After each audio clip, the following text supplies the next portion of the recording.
Hello YouTube, it's Jake the Prepper, back again with another video. This video is going to be on how you can live off the land in the woods when you're bugging out.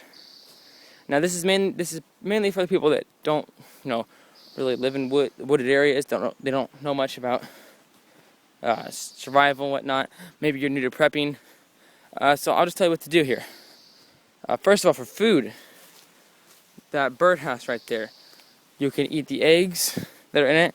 Of course, you have to cook them first, but excuse me, you can use that for food. Another thing for food here is tree bark.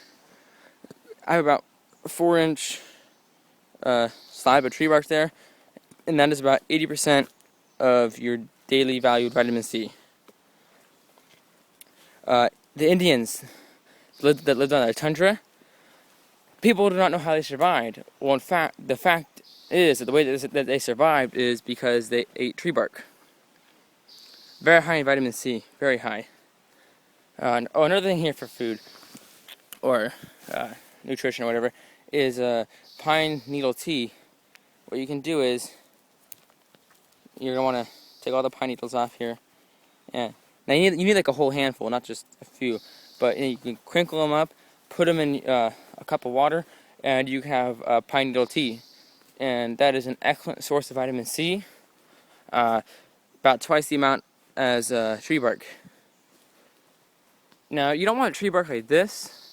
You want the thinner trees that are more green with the tree bark. These huge pine trees here,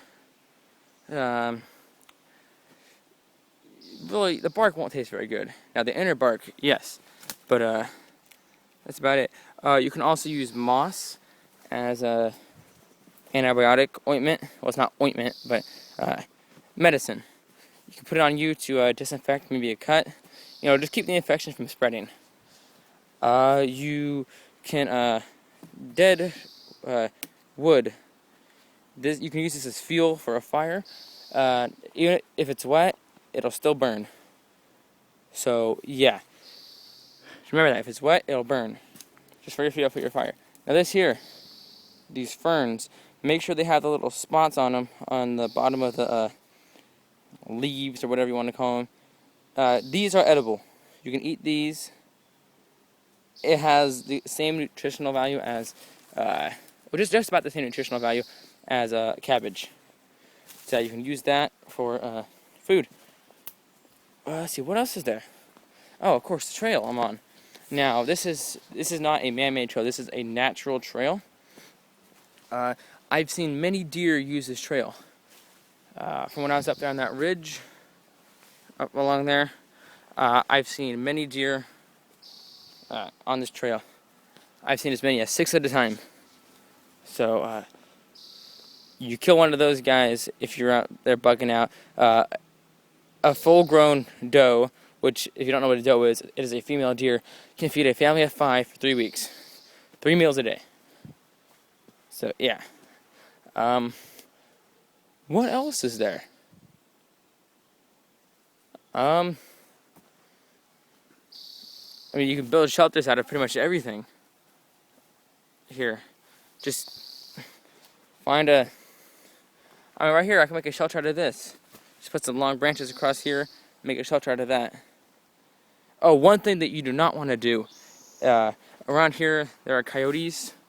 You do not want to urinate next to your camp. If my camp is right here, I might want to go urinate over in that direction. Because if they know where I'm urinating, if I'm urinating here next to my camp, they'll know where my camp is. The same goes with bears, which this forest right now is too small for bears. But there's one over there that is my bug out location that you'll probably see today, maybe tomorrow, 2 days from now, that does have bears in it. I've only ran into one, but I just stopped walking away. But it's just a small one, cub. But I'm not going near it because I don't know where the mom is. But that is pretty much it. Oh, birds, very important. You can probably hear birds chirping right now.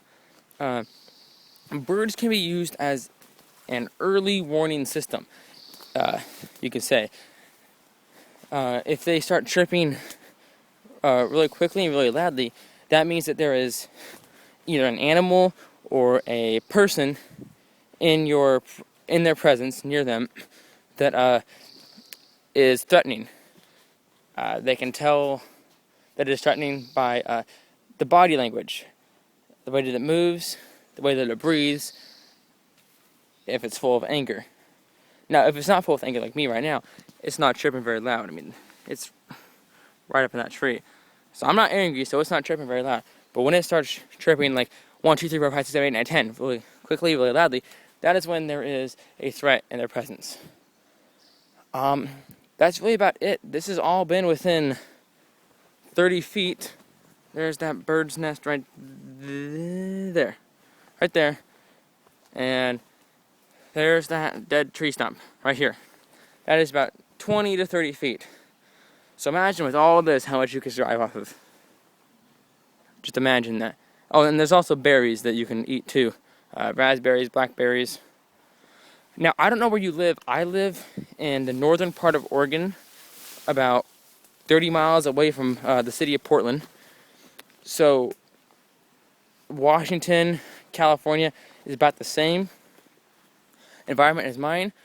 I'm pretty sure that over on the East Coast in those forests, they're the same. I haven't been to forests in the East Coast, so I'm not going to say that that is true. But that's about it. There's also in the creeks and streams, there's fish. Oh, and frogs. Frogs can be used as an early warning system too. If they're croaking and then they stop, usually that means that there is an animal or a person near them, which everybody knows that. They're also good for food, whatnot. So hey, I mean, you can eat those guys. Also eat birds, but frogs are usually the easiest to catch. So eat those guys. They're good too. I actually had them. They're really good. That's about it for this video. Thank you for watching. I appreciate it. Please comment, like, subscribe, dislike if you don't agree with me. But thank you for watching. Bye. And as always, stay prepared.